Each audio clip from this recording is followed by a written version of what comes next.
Сәламәтсез, хөрмәтле телевизор караучыларыбыз, эфирда яңалыклар чыгарылышы, студияда мин Эльвира Камалетдинова. 23 февраль ватаны саклаучылар көне уңайыннан бүген район һәм шәһәр мәдәният сараенда ир-егетләрне шушы күркәм бәйрәм белән котлап матур тантана узды. Биредә район башлыгы Марсель Шайдуллин ветераннарны, солдат хезмәтен үтәп кайтучыларны, шулай ук яшь егетләрне шушы матур бәйрәм белән тәбрикләде. Бәйрәм котлауларына җыр биюләр дә кушылды. Зур тантана чарасын сез алдагы эфирларда күрә алырсыз. Ә инде шул уңайдан 21 февраль көнне Урманай авыл җирлегендә авыл җирлекләре арасында кышкы спартакиадада үтәчәк. Сәгать 9-да Урманай авылына спорт сөючеләрне чакырып калабыз.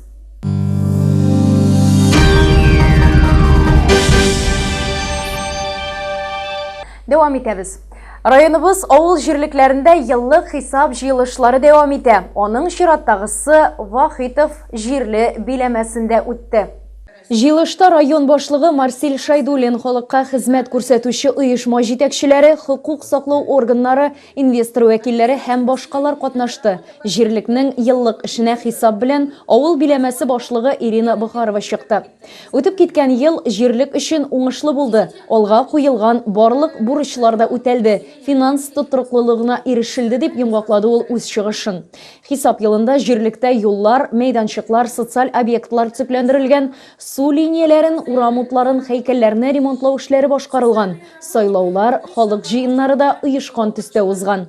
Тагын бер әһәмиятле вакыйга. Мәктәптә Татнефть генераль директоры Наил Маганов ярдәме белән заманча лаборатория, биология һәм химия кабинетлары ачылган. Бу өлкәдә инде уңышларда күз алдында. Укучылар республика күләмендәге бәйгеләрдә призлы урыннар яулаган. Җыелышта җитәкче Илгиз Мөслимов хуҗалык эшчәнлегенә хисап тотып, узган елдагы уңай үзгәрешләрне билгеләп узды. Ул үз чыгышында авыл эшчәннәренең хезмәт хакы 40 мең сумга җитүе, хуҗалыкта мал саны артуы, чәчүлек җирләренең киңәюе, рапстан югары уңыш алулары, шулай ук техника паркын яңартуда шактый эшләр башкарылуы хакында сөйләде. Җитәкчелеккә сораулар да күп булды. Халыкны күбрәк сыйфатлы су белән тәэмин ителеш, көнкүреш калдыклары һәм шүпләрне түгүгә түләү, аларны юкка чыгару урыннарындагы тәртип кебек мәсьәләләрне хәл итү кызыксындырды. Район башлыгы Марсель Шайдуллин узып киткән елның икътисади яктан катлаулы булуын да ассызыклады. Шуңа да карамастан җирлектә күп эшләр башкарылды. Тырыш авыл халкына зур рәхмәтемне белдерәм диде ул. Алда әле эшлиселәре дә байтак. Җирлекнең мәйданы зур. Агымдагы елда президент программасы белән яңа амбулатория ачылачак. Безнең ишек алды программасы нигезендә уен һәм спорт мәйданчыгы төзеләчәк, асфальт юл түшәләчәк, тирә-юнь төпләндереләчәк, уткан грантка трактор кайтартылачак. Димәк, Вахитов исемендәге җирлектә әле яңа үзгәрешләр тагын да дәвамлы булачак. Хисап җыелышында югары уңышларга ирешкән хезмәткәрләргә, юбилерларга район башлыгының рәхмәт хатлары, бүләкләр, зур бәйгеләрдә җиңүләр яулаган укучыларга сертификатлар тапшырылды. Кичә шәһәребезнең балалар иҗат үзәгендә мәгариф хезмәткәрләренең киңәйтелгән утырышы узды. Киңәшмә утырышта мәгариф хезмәткәрләренең район профсоюз оешмасы белән район башкарма комитеты һәм мәгариф идарәсе арасында 3 яклы килешүнең үтәлешенә багышланды. Анда район башлыгы Марсель Шайдуллин, район башкарма комитеты җитәкчесе Айдар Шамсетдинов, мәгариф идарәсе җитәкчесе Зөлфия Гыйләҗева катнашты. Зөлфия Гыйләҗева үз чыгышында 3 яклы килешү нигезендә төзелгән, узган елда башкарылган эш нәтиҗәләре, йомгаклары турында мәгълүмат бирде. Шулай ук профсоюз оешмасы рәисе Лилия Биктимированың да хисап доклады тирән эчтәлекле иде. 74 башлангыч оешманы берләштерүче мәгариф хезмәткәрләренең район профсоюз оешмасы киң кырлы эш алып бара. Хезмәткәрләргә профсоюз оешмасыннан күп төрле ярдәм күрсәтелеп килә. Моның шулай булуын район башлыгы Марсель Шайдуллин да билгеләп узды. Утырышта 2021-2023 елларга 3 яклы килешү төзелеп, уңышлы эш алып барган профсоюз комитеты җитәкчеләренә мактау кәгазьләре, бүләкләр тапшырылды. Туйкә батыр улларын хөрмәтләде. Авыл мәдәният йортында ил тоткасы ирләр кулында дигән бәйрәм кичәсе узды. Биләмәнең 15 егете Әфганстан, Чечен Республикасы, Карабах, Төньяк Осетия, Грузия җирләрендә һәм башка төбәкләрдә солдат бурычын үтәп, хәрби бәрелешләрдә катнашкан. Аларның батырлыкларын чагылдырып, яшь буынга олы үрнәк итеп, район хәрби комиссары үзе дә кайнар нокталарда булган полковник Рәдиф Камалиев, район хәрби хәрәкәтләр ветераннар оешмасы җитәкчесе Илсур Идиятов, район советы депутаты отставкадагы майор Әнвәр Җиһангиров, авылның ветераннар совет рәисе Фаяз Ага Зәйдуллин җыелган халык алдында чыгыш ясады. Моңлы җырлар, матур теләкләр белән кушылып барган бу бәйрәмгә сугышчы интернационалистларның якыннары да күчтәнәчләр белән килгән иде. Районыбызның танылган үзешчәннәре Миргаяз Шәрәфиев, Азат Валиев кунакларны моңлы җырлары белән куандырды. Биләмәдәге хәрби хәрәкәтләрдә катнашкан ир-егетләр яшәгән йортларның барысына да бу көнне элмә такталар ясап, аларның батырлыкларын мәңгеләштерделәр. Ознакай мәктәпләрендә шахмат зоналары ачыла. Бу турыда алдагы материалыбызда тулырак. Шахмат уены кешенең уйлау, фикерләү сәләтен арттыра дип саный белгечләр. Шуннан чыгып, балаларны яшьтән үк шахматка тарту максаты куелып, мәктәпләрдә төрле түгәрәкләр эшли башлады. Күптән түгел генә 2нче мәктәптә ачылган шахмат зонасы да укучыларның, педагогларның һәм әти-әниләрнең игътибар үзәгендә булды. Шахмат сөючеләр өчен бу менә дигән мөмкинлек тудыра. Шахмат зонасын ачуда катнашкан район башлыгы урынбасары Роза Галиева да шундый фикердә. Әлеге кирәкле һәм файдалы башлангыч Бердәм Россия сәяси партиясе тәкъдиме һәм программасы нигезендә башкарыла. Шушының белән сезнең игътибарга әзерләнгән материалларыбыз тәмам, ялларыгыз күңелле һәм файдалы үтсен һәм иң мөһиме 23 февраль якынлаша. Барлык ир-егетләрне дә күркәм бәйрәмнәре белән тәбрик итәбез. Исән-имин булыгыз.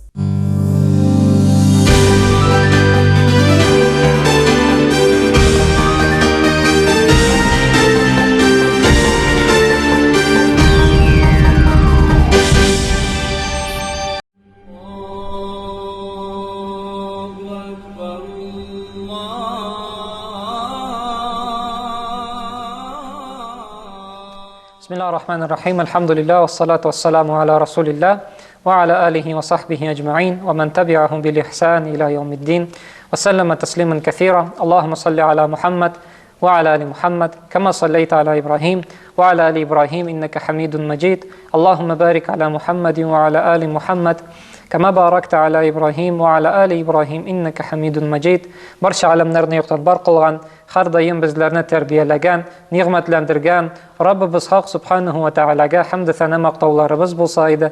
Hamda uning payg'ambarina, rasulina, elchisina Muhammad Mustafa sallallohu alayhi va sallamga ko'ngil turlarimizdan chiqqan salovat shariflarimiz erishsa edi. Hamda payg'ambarning ahli baytina, oilasina, ham sahabalarga Allohning rahmatlari, salamlari har doim erishsa edi.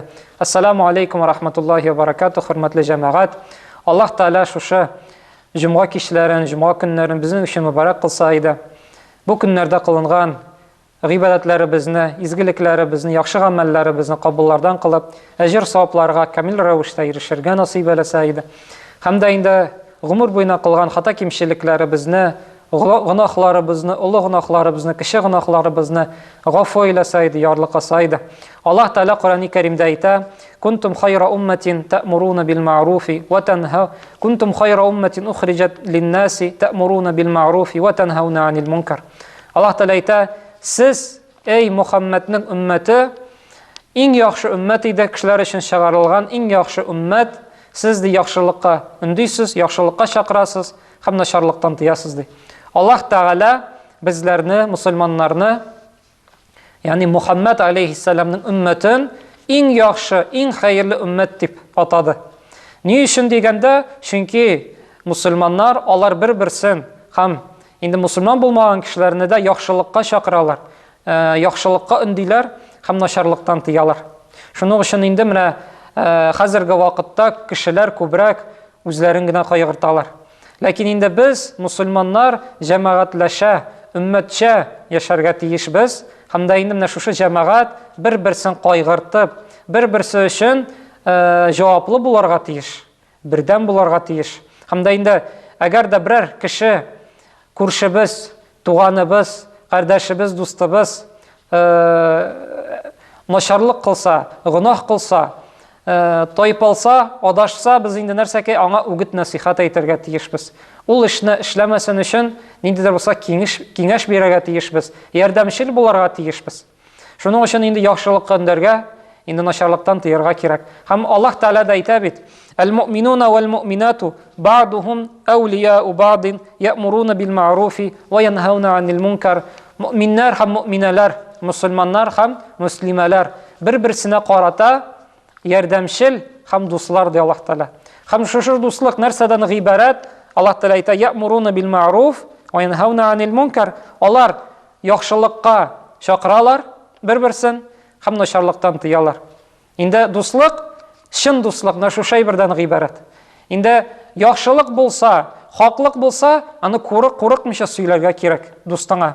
Әгәр дә ул начарлык кыла икән, аны инде үгет насихат бирергә кирәк. Хаклыкка чакырырга кирәк. Ул үпкәләр дип, ул инде ачуланыр дип, ул синең белән инде дуслыгыны кисәр дип курыкмаска кирәк. Менә шушы дуслыкның мәгънәсе яхшылыкка чакыру һәм начарлыктан тыю. Һәм дә инде менә начарлыктан тыю һәм яхшылыкка чакыру ул ничек буларга тиеш? Пәйгамбәрбез саллаллаһу алейһи ва саллям әйткән: "Әгәр дә сез мусламаннар берәр начарлык күрәсез икән, сез аны кулыгыз белән туктатыгыз. Әгәр дә кулыгыз белән булдыра алмыйсыз икән, телегез белән туктатыгыз. Әгәр дә тел белән дә туктатып булмаса, йөрәгегез белән инде разый булмагыз, риза булмагыз" ди. Кул белән туктату кемгә инде ул лаек? Кем булдыра ала аны? Әтияни, укытучы кеше, яисә инде начальник кеше.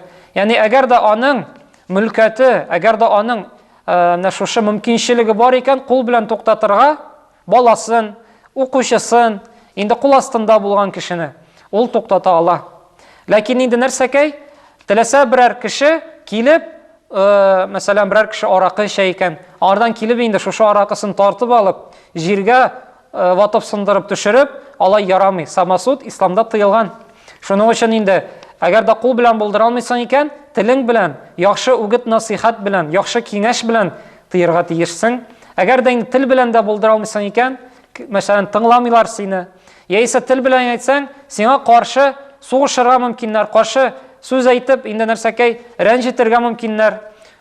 Тел белән әйтә алмыйсың икән, күңелең белән үзең риза булмаган ди Пәйгамбәрбез саллаллаһу алейһи ва саллям. Без менә моны эшләмәсәк, әгәр дә Пәйгамбәрнең васыятын үтәмәсәк, инде нинди җәза безгә килә? Аллаһ Тәгалә безгә инде бер кавым турында сөйли, бер халык турында сөйли. Ул халык Бану Исраил халкы. Ул халык Бану Исраил халкы, Яһуди халкы. Аларга инде менә шушы Бану Исраил халкына күпчелек пәйгамбәр килгән. Сулейман алейһиссалам, Дауд, Муса, Гайса, Закария, калган пәйгамбәрләр менә шушы Бану Исраил халкына килгәннәр. Алар инде пәйгамбәрләрне күпчелек рәнҗеткәннәр, үтергәннәр, авылларыннан куганнар, рәнҗеткәннәр, аларга каршы килгәннәр, аларга итәгатьлек күрсәтмәгәннәр. Һәм Аллаһ Тәгалә аларны ләгънәт иткән. Аларны ләгънәт иткән, һәр даим аларны инде газаплаган. Һәм дә Аллаһ Тәгалә әйтә: "Лу'инал-лазина кафару мин бани Исраил аля лисани Дауда ва Иса ибн Марьям, залика бима асау ва кану я'тадун." Аллаһ Тәгалә шушы Бану Исраил халкыннан кафирләрне ләгънәт итте. Инҗилдә һәм дә инде Забурда. Ягъни Аллаһ Тәгалә Инҗил, русча әйткәндә Библия, Забур, русча әйткәндә Псалтир, аннарсын калган шушы китапларда, Тауратта, хәтта Коръәндә аларны үз рәхмәтеннән ерак булганы турында сөйли. Аларны ләгънәтләгән турында сөйли. Ни өчен аларны ләгънәтләгән Аллаһ Тәгалә? Ни өчен аларны рәхмәтеннән мәхрүм иткән? Кану ла ятанахауна ан мункарин фаалу. Аллаһны тыңламыйдылар. Һәм дә әгәр берәрсе начарлык эшләсә, калганнары аңа күзен йомайдылар. Берәрсе начарлык эшләсә, тайпылса, адашса, алар күзне йомайдылар. Үзләре хәтта 5 вакыт намаз кылып, ураза тотып, яхшылык, изге бәндәләр буларга мөмкиннәр. Ләкин инде әгәр дә аларның дуслары, күршеләре, туганнары тайпылса, адашса, алар бер сүз дә әйтмәгәннәр. Үз турында гына уйлаганнар, үзләрен генә кайгыртканнар, һәм Аллаһ Тәгалә аларның бөтенесен нәрсәкәй җәзага, бәла-каза иңдерде аларга. Шуның өчен менә Пәйгамбәрбез дә әйтте бит: "Аллаһ белән ант итәм" ди. Әгәр дә сез яхшылыкка чакырмасагыз, начарлыктан тыймасагыз, Аллаһ Тәгалә сезне олы, каты газап белән сынар дигән. Шуның өчен сез яхшылыкка өндәгез, яхшылыкка чакырыгыз, инде начарлыктан тыегыз. Һәм дә инде Зәйнәп аның хатыны сорады: "Ни өчен Аллаһ Тәала бөтенебезгә бәла каза иңдерә?" Пәйгамбәрбез әйтә: "Әйе, әгәр дә гынаһлар таралса, олы гынаһлар җәмгыятьтә күбәйсә, Аллаһ Тәала бөтен кешеләргә дә үзенең бәла казасын иңдерергә мөмкин." Менә хәзерге вакытта күрәбез, олы гынаһлар тарала башласа, Аллаһ Тәала төрле эпидемиялар бирә, төрле менә шушы җир төбәкләрендә катастрофалар, землетрясениялар, цунамилар була. Инде төрле ширләр, яшлы ширләр җибәрә. Шуның өчен ул инде безнең гынаһларыбыз аркылы. Ягъни менә шушы гаибебез бездә. Без олы гынаһлар кылабыз икән, инде безнең кардәшләребезне тыймыйбыз икән, Аллаһ Тәала менә шушындый бәла казалар җибәрәчәк. Шуның өчен Аллаһ Тәала безгә һәр барчабызга да инде Аллаһның әмерләрен үтәргә, аның тыйганнарыннан тыелырга насыйп итсен. Һәм дә инде кардәшләребезгә, безнең туганнарыбызга, безнең дусларыбызга үрнәк булырга насыйп әйләсә иде. Раббана атина фид дунья хасана ва фил ахирати хасаната ва қина азабан нар. Ассаламу алейкум ва рахматуллахи ва баракатух.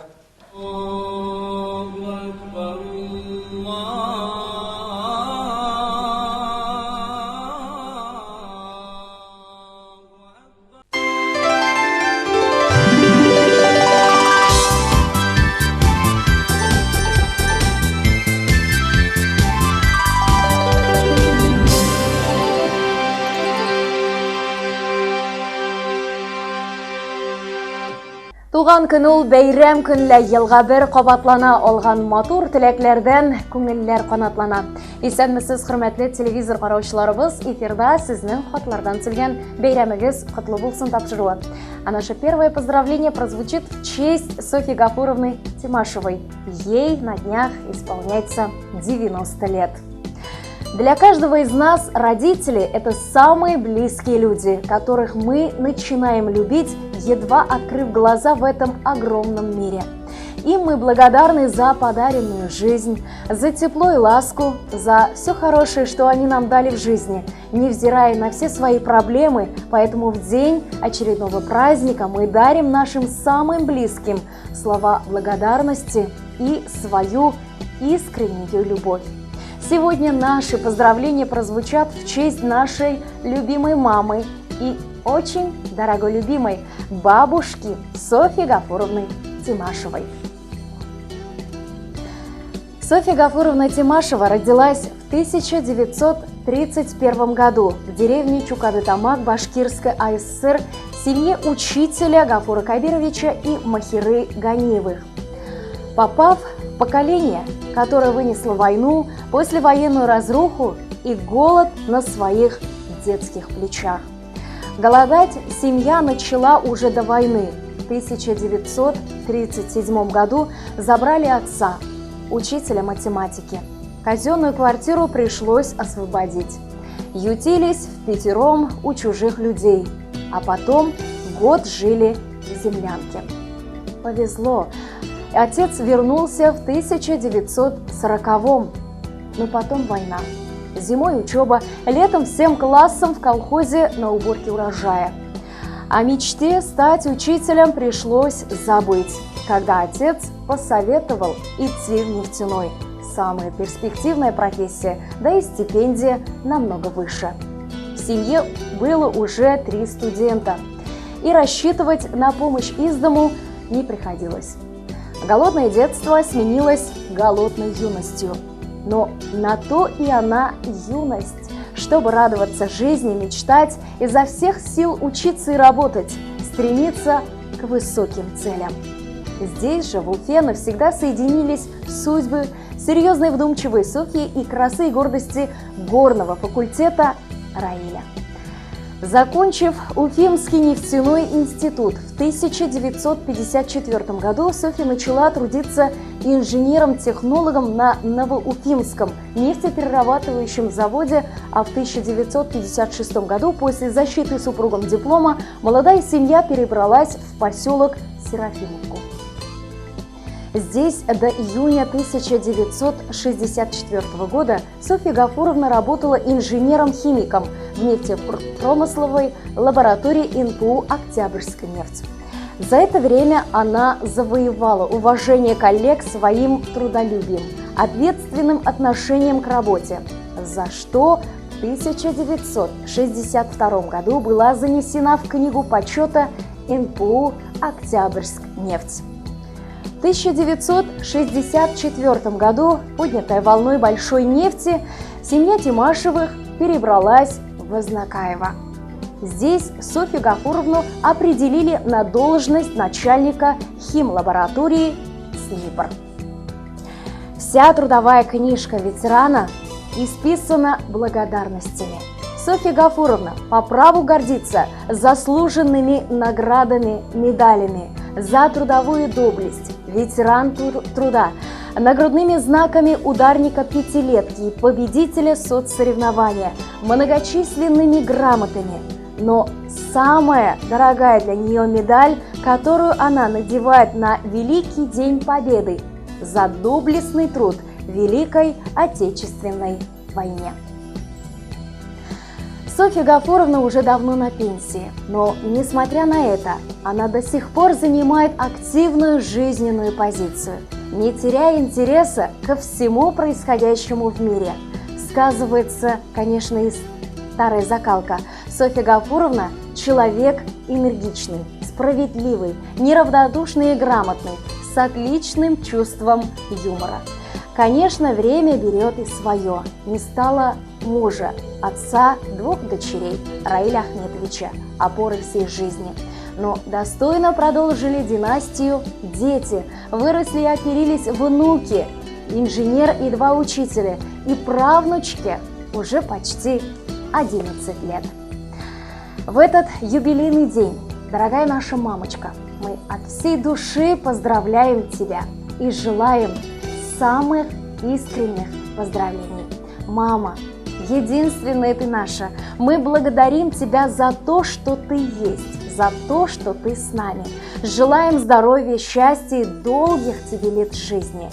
В твой праздник пусть вокруг тебя соберутся любимые, любящие люди и сделают твой праздник просто волшебным, теплым, семейным. Мы очень любим тебя и за все благодарим. Единственный, родной, неповторимый, в этот день спасибо говорим за доброту и сердце золотое. Мы, мама милая, тебя благодарим. Только ты не грусти, не старей душой, свое сердце напрасно не мучай. Нет на свете среди матерей дороже тебя, и нет тебя лучше.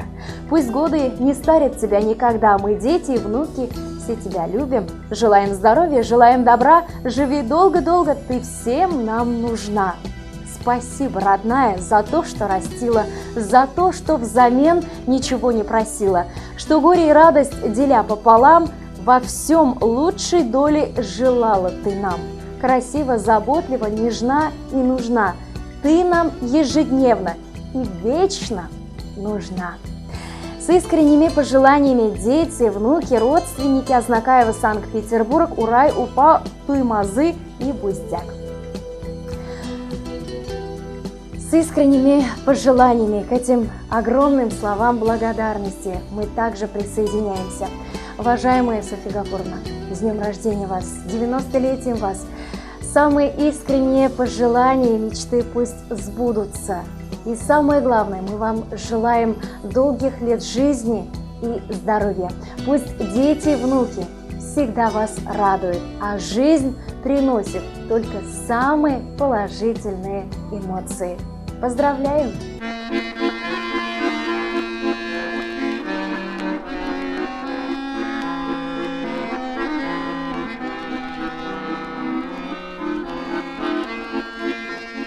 Бергенсің сен миңа ал нұрын таңдарының, жиғансың сен миңа бар келін даланың.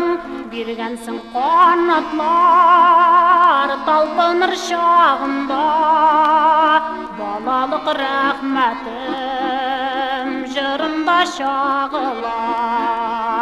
Қадірләп өстірген мен сенің жемашың, қойының гүл бақша, назлы жел сулашың. Инде буй жетсем дә, мин сиңа сабыймын. Күңелең назларын күзеңнән таныймын.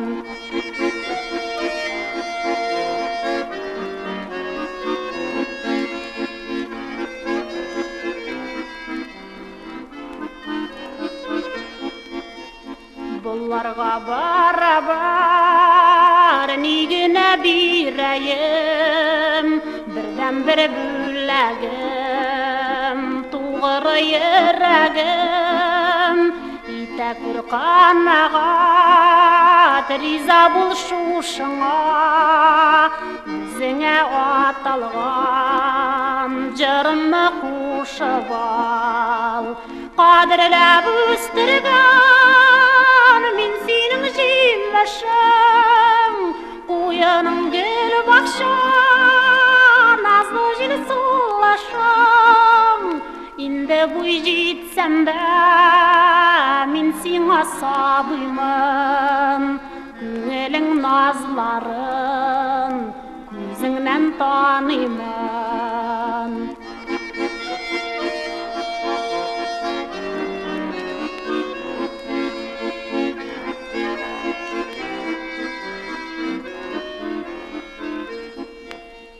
Бурычлы сиңа мин, әнкәем алтыным, сиңа дип эзләдем дөньяның асылын.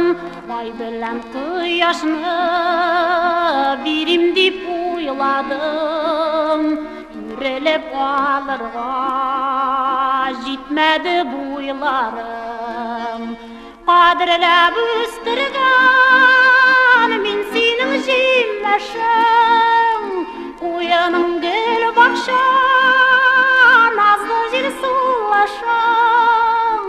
Инде буй җитсәм дә, мин сиңа сабыймын. Күңелең назларын күзеңнән таныймын. Инде буй җитсәм дә, мин сиңа сабыймын. Күңелең назларын күзеңнән таныймын. Туган көн ул бәйрәм көнлә елга бер кабатлана алган матур теләкләрдән күңелләр канатлана. Күңелләрне канатландырып, теләкләр яңгырасын. Иң изге котлау сүзләре безнең чынга ашсын. Чынга ашсын теләкләр дип иң матур котлауларны үзенең 60 яшын билгеләп үтүче Венера апа Гарифуллинага һәм аның сеңлесе, шулай ук алтын юбилейын каршы алучы Эльмира апа Гарифуллинага яңгыратабыз. Бу көннәрдә безнең өчен икеләтә бәйрәм. Азнакайда яшәүче кадерле әниебез, әбиебез Гарифуллина Венера Миннемөхәммәд кызының олы юбилейы 60 яшы, аның сеңлесе Тымытык авылында тормыш итүче Гарифуллина Эльмира Миннемөхәммәд кызының 18 февральдә 50 яшы. Апа сеңел, сез бер туган. Тормышыгыз, язмыш сынауларыгыз да сезнең бер төрле. Язмыш сезнең пар канатларыгызны сындырса да, сез бер дә бирешмәгәнсез. Барлык авыр вакытларда бер-берегезгә терәк булып, бердәм булып, алга атлап, бирешмичә яшисез. Кадерлеләребез, сезне чын күңелдән юбилейыгыз белән тәбрик итәбез. Киләчәктә сезгә тән сихәте, күңел тынычлыгы, куанычлы көннәр теләп калабыз. Гомер бәйрәмегез мүбәрәк, ризык тулы, өстәлегез һәр вакыт түгәрәк, гомер юлыгыз сикәлтәсез һәм куанычлы булсын. Кылган игелекле гамәлләрегез үзегезгә меңе белән әйләнеп кайтсын иде. Йөзегездәге шатлык нурлары бер кайчанда сүнмәсен, сүрелмәсен. Гаиләдә гел шулай үрнәгәни, үрнәк әби, туганнарыгызның таянышы булып, безнең белән тигезлектә балалар, оныклар ихтирамын тоеп, яшәргә дә яшәргә ясын сезгә. Туачак таңнарыгыз һәр вакыт нурлы, күк йөзегез һәр вакыт аяз булсын. Рәхмәтләргә һәм рәхәтләргә генә төренеп яшәгез. Без сезне барыбыз да бик яратабыз һәм хөрмәт итәбез. Юбилейыгыз белән котлыйбыз. Шатлык белән озын гомер итеп яшәүегезне сезнең чын күңелдән теләйбез. Дөньядагы һәрбер яхшылыктан өлеш чыксын сезгә мул гына. Без телибез сезгә ак бәхетләр, шатлыкларга илткән юл гына. Бәйрәмегезнең матур хатирәсе күңелегездә калсын уелып, тәбриклибез сезне чын күңелдән. Барыбыз да бергә җыелып. Иң изге теләкләр белән барча балалар, оныклар, кода-кодагыйлар, туганнар исеменнән Чаллы шәһәрендә гомер итүче Ләйсән диелде котлау хатында. Әлбәттә, ерак араларны якын итеп килеп ирешкән Ләйсәннең котлауларына һәм инде якын кешеләрнең аңа кушылып тәбрикләүләренә без дә кушылып, иң изге теләкләрне, үзләренең матур бәйрәмнәрен, юбилейларын билгеләп үтүче Венера апа һәм Эльмира апага юллыйбыз. Тормыш сезне алга таба куанычлы мизгелләре белән шатландырып кына торсын. Якын кешеләрегезнең яратуы тормышыгызны бизәсен һәм иң мөһиме, күзләрегезнең ялкыны бер вакытта да сүнмәсен, сүрелмәсен. Юбилейларыгыз белән сезне.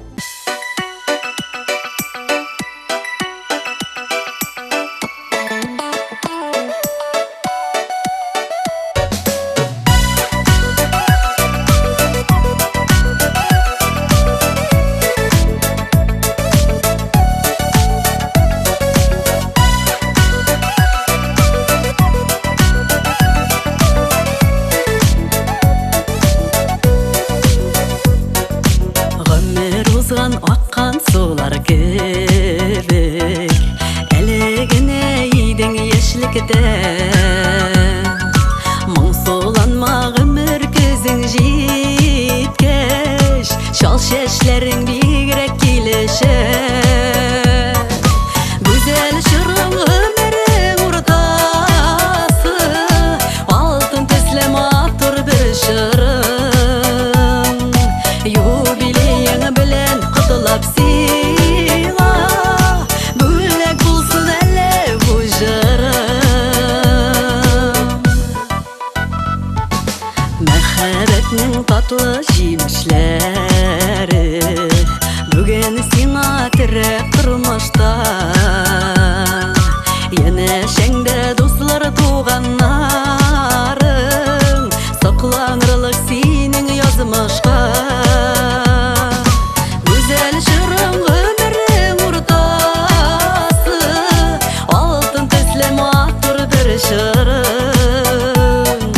Юбилеяң белән котлап сиңа, бүләк булсын әле бу җырым.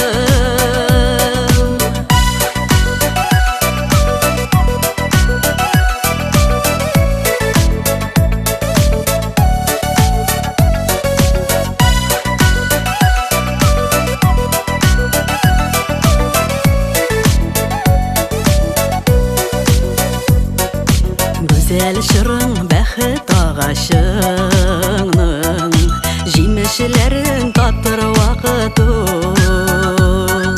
Яшә җирдә изгелекләр кылып, иң зур бәхет безнең өчен шул. Гүзәл чорың гомерең уртасы, алтын төсле матур бер чорың. Юбилеяң белән котлап сиңа, бүләк булсын әле бу җырым.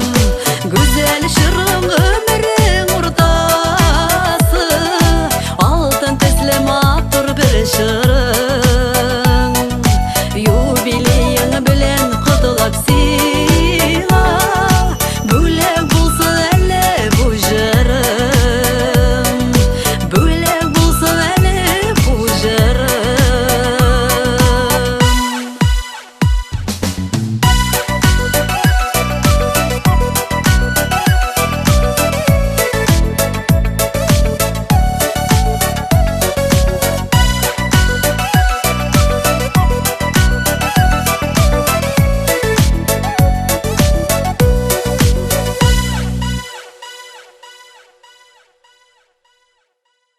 Хөрмәтле тамашачыларыбыз, шушының белән безнең бүгенге эфирыбыз ахырына якынлашты. Эфир ахырына якынлашса да, шушы ялларда, озын ялларда билгеләп үтеләчәк матур бәйрәм Ватанны саклаучылар көне уңаеннан барлык ир-егетләребезгә, бабайларыбызга, улларыбызга чын күңелдән иң изге теләкләрне яңратабыз. Сезгә барчагызга да хөрмәтле ир-егетләребез ныклы саулык, сәламәтлек телибез. Сезнең көчле иңнәрегезне тоеп яшәгәндә, без хатын-кызларда бик бәхетле.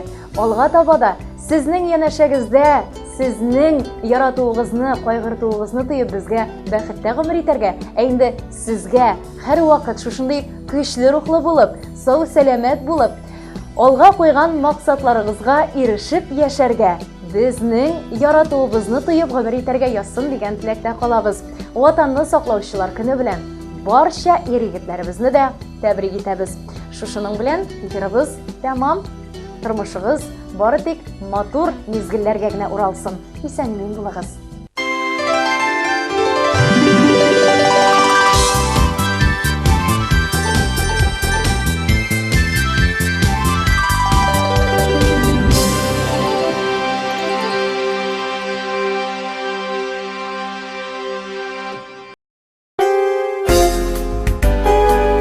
Внимание! Встречайте! Открылся новый магазин детской обуви «Юпик». Мы подготовили достойный ассортимент обуви для детских ножек в соответствии с трендами сезона и необходимые сопутствующие товары. Ваш ребенок в обуви от магазина «Юпик» будет чувствовать себя комфортно в любое время и в любых условиях. Для этого наши консультанты всегда помогут определиться с выбором в соответствии с индивидуальными особенностями вашего ребенка. А наши цены не оставят вам шанса уйти без покупки. Кстати, уже действует скидка 35% на весь зимний ассортимент. Магазин «Юпик» – главный по детской обуви. Азнакаева, Ленина 24, телефон 8 917 261 00 58. Именная ложка – безусловно отличный подарок на праздники и будни. В торговом центре «Шифа» заработал отдел именных подарков для самых любимых. Наши приборы смогут украсить ваш стол и послужат прекрасным подарком на долгие годы. У нас в ассортименте только качественные ложки российского производства. Также оперативно выполним коллективные заказы. Ждем вас по адресу Азнакаева, торговый центр «Шифа», улица Нефтяников, 33, телефон 8 987 173 63 95. Новый смарт-кроссовер Cherry Tiggo 4. Готовый показать свое превосходство. Стильный, технологичный, первый. Прикоснитесь к будущему уже сегодня. Открывая новые грани характера за рулем Cherry Tiggo 4. Запишитесь на тест-драйв у официального дилера «Диалог Авто» в городе Азнакаево. Шихудинова, 12Б, телефон 99 006. Любые ремонтно-отделочные работы в квартире, доме, офисе 24 часа в сутки. Телефон 8 939 300 92 67. Колор. Еще больше торговых площадей и, как следствие, больше строительно-ремонтных инструментов и расходных материалов к ним, электротехнических изделий и сварочных аппаратов, сухих смесей, цемента, фанеры, утеплителя. Компания «Колор». От и до в решении ваших строительно-отделочных вопросов. Наш телефон 7 70 80. Дорогие мамы и папы, вы находитесь в трепетном ожидании малыша или уже являетесь счастливым родителем? Малыш Плюс готов решить многие вопросы, связанные с этими приятными событиями. Достойный ассортимент колясок, кроваток, а также манежи, качели, стол-стульчики, автокресла, санки, велосипеды, комплекты в кроватке и на выписку, одежда для детей с рождения и старше, обувь, игрушки, электромобили, детское питание, косметика, подгузники и многое другое вряд ли останутся без вашего решения приобрести все необходимое в одном месте. Малыш Плюс. Все от А до Я для вашего малыша. Азнакаева, Ленина 27, телефон 9 56 42. Ежедневные рейсы в Альметьевск от пассажирского агентства «Мандарин», генерального транспортного партнера ТНТ Азнакаева. Отправление из Азнакаева в 6, 6:30, 7, 8, 9, 10, 11, 13, 14, 15, 16, 17 и 18:00. Из Альметьевска в 7:30, 8, 9, 10, 11, 12, 13, 14, 15, 16, 17, 18, 19 и 19:30. Остановки: онкологическая больница, ТЦ «Панорама», ДК «Нефче», драмтеатр, главпочтамт, медсанчасть, Макдональдс, Огни, Тихоновка, Мактама. Развозим по городу и осуществляем курьерскую доставку. Магазин «Строймаркет» предлагает новую линейку товаров в своем ассортименте, а именно все необходимое для оборудования бани, банные печи, газовые горелки, дымоходы и комплектующие элементы к ним, а также деревянные изделия для отделки и оснащения внутреннего интерьера помещения бани. Традиционно мы сохраняем широкий ассортимент строительно-отделочных материалов, различных инструментов для ремонта, лакокрасочных изделий, грунтов, шпатлевок, расходных материалов для подвода воды и всего самого необходимого в хозяйстве и быту. Магазин «Строймаркет» – ваш надежный и выгодный партнер в строительстве и ремонте. Наш адрес – улица Гагарина, 2А, телефон 8 917 913 27 70.